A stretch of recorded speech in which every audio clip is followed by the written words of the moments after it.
एक पासे को एक बार फेंकने या उछालने पर आभास संख्या की प्रयोक्ता पूछा जाए या सम संख्या की प्रयोक्ता पूछा जाए या विषम संख्या की प्रयोक्ता पूछा जाए, कितना सबका हो जाएगा 1/2 है ना। कितना हो जाएगा 1/2।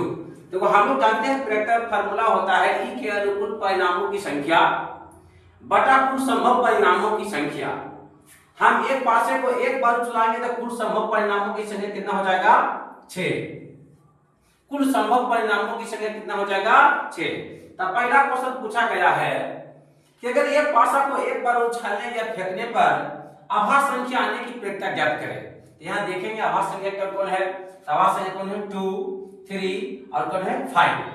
इसका मतलब हुआ कि ई के अनुकूल परिणामों की संख्या कितना हो जाएगा 3। 3 बाई क्या हो जाएगा 6। 3 गुना 6 1/2। दूसरा क्वेश्चन पूछा जा रहा है कि एक पासे को एक बार उछालने या फेंकने पर सम संख्या आने की प्रयोक्ता ज्ञात करें। तो सम संख्या देखेंगे कौन कौन है।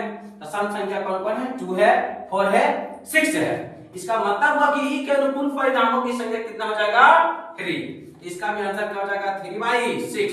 तो 3 गुना 6 इसका मतलब 1/2 है ना। तीसरा पूछा जा रहा क्वेश्चन कि अगर एक पासे को एक बार उछालने या फेंकने पर विषम संख्या आने की प्रयोक्ता ज्ञात करें। तो विषम संख्या देखेंगे कौन कौन है विषम संख्या।